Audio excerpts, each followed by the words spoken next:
അക്ബർ പറയുന്നുണ്ട്, ഞാൻ ഒനിലിൽ നിന്ന് കുറേ കാര്യങ്ങൾ പഠിച്ചിട്ടുണ്ട്. ഒനിൽ പറയുമായിരുന്നു ഇവിടെ ഇരുന്നിട്ട്, പിന്നെ നമുക്ക് ഇവിടെ ഡിസേർവിങ് അല്ലാത്ത ഒരു കണ്ടസ്റ്റൻ്റ് നമ്മുടെ തൊട്ട് പുറകെ ഉണ്ടെങ്കിൽ അവരെയാണ് നമ്മൾ നോമിനേറ്റ് ചെയ്യേണ്ടത്.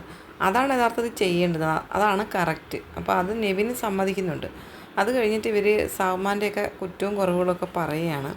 അങ്ങനെ പറഞ്ഞുകൊണ്ടിരുന്ന സമയത്താണ് നമ്മുടെ സാവുമാൻ ഇവർ ഉച്ചഭക്ഷണം കഴിച്ചിട്ടില്ലെന്നാൽ കഴിക്കാൻ വിളിക്കാമെന്ന് പറഞ്ഞിട്ട് വിളിക്കാൻ വന്നു.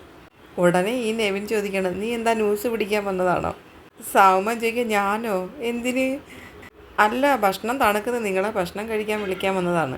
അപ്പം നെവിൻ പറയണം, അതിന് ഓവനുണ്ടല്ലോ, ഞങ്ങൾ ചൂടാക്കി കഴിച്ചോളാം. അപ്പോൾ സാവുമാൻ പറയണം, ഓവനിൽ ചൂടാക്കി എപ്പോഴും കഴിക്കുന്നത് അത്ര നല്ലതല്ല. വെറുതെ വന്നിട്ട് ഇങ്ങനെ സംസാരിച്ചിട്ട് പോകാനാണോ അതോ ഇവിടെ വന്നിരുന്ന് സംസാരിക്കാനാണോ താങ്കളുടെ പ്ലാൻ എന്ന് നമ്മുടെ അക്ബർ ചോദിക്കുന്നുണ്ട് സാവുമാനോട്. അപ്പോൾ അത്രയും കേട്ടപ്പോൾ സാവുമാൻ വിചാരിച്ച് എന്നാൽ കുറച്ച് നേരം ഇവരുടെ കൂടി ഇരുന്ന് കളയാം.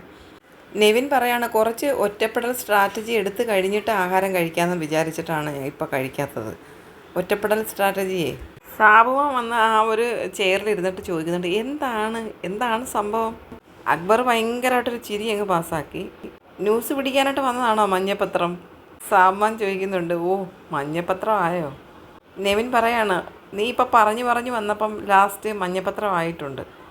എൻ്റെ കാഴ്ചപ്പാടാണ് കേട്ടോ, നീ ഇപ്പം എന്നെ പറയാറില്ലേ, അതുപോലെ ഞാൻ പറഞ്ഞതാ. സാവുമാൻ മഞ്ഞപ്പത്രം. ഞാൻ ഒരാളുടെ സൈഡിലും ഇല്ലല്ലോ എന്ന് സാവുമാൻ പറയുന്നുണ്ട്. നന്മ കാണുന്നവരുടെ ഭാഗത്താണ് ഞാനെന്ന് പറയുന്നു. അയ്യോ പാവം, പക്ഷെ തോന്നുന്നില്ല നന്മമരമേന്ന് നെവിൻ പറയുന്നുണ്ട്. സാവുമാനെ കളിയാക്കുക കേട്ടോ. ഞാൻ നന്മമരമൊന്നുമല്ല, ഞാൻ ഗെയിം കളിക്കാൻ വന്നതല്ലേ എന്ന് സാവുമാൻ പറയുന്നുണ്ട്. ഞാനൊന്നും പറയുന്നില്ല, ഞാൻ ഒരു കാര്യവും പറയാൻ വരുന്നില്ലെന്ന് നെവിൻ പറയുന്നുണ്ട്. എന്തായാലും നോമിനേഷൻ കഴിഞ്ഞല്ലോ. കുറേ എണ്ണത്തിന് എന്ന് പറഞ്ഞിട്ട് ബിഗ് ബോസ് മ്യൂട്ട് ചെയ്യുന്നുണ്ട്. അവർ പറഞ്ഞെന്താണെന്ന് അറിയത്തില്ല അക്ബർ. അത് കഴിഞ്ഞിട്ട് എനിക്ക് സന്തോഷമായി, ഇത് നല്ലതാണ്, ഇതാണ് വേണ്ടതെന്ന് നമ്മുടെ സാവുമാൻ പറയുന്നു.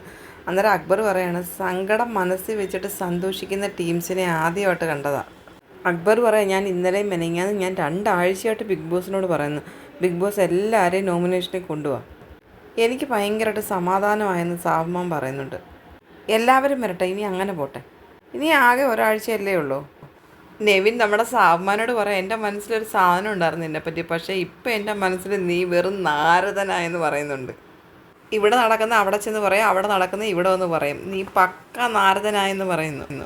എന്നെ കൊണ്ടൊന്നും പറയരുത്, നിന്നെ ഞാൻ വലിച്ചു ഊരി എറിയുമെന്നൊക്കെ പറയുന്നുണ്ട് സാവുമാനോട്. സാവുമാൻ പറയാം, നീ അങ്ങനെങ്കിലും ഒന്ന് ചില്ലായി കണ്ടാവും, നീ അങ്ങ് ആകെ സൈലൻ്റായി പോയെന്ന് പറയുകയാണ്. അപ്പം പറയാം, അല്ലെങ്കിൽ ഞാൻ നോമിനേഷൻ കഴിഞ്ഞോടെ ഞാൻ ഭയങ്കര ചില്ലാണ്, ഞാൻ 2 ഓറഞ്ചൊക്കെ വെച്ച് ഇങ്ങനെ ഡാൻസ് കളിച്ചുകൊണ്ടിരിക്കുക എന്നൊക്കെ പറയുന്നുണ്ട്.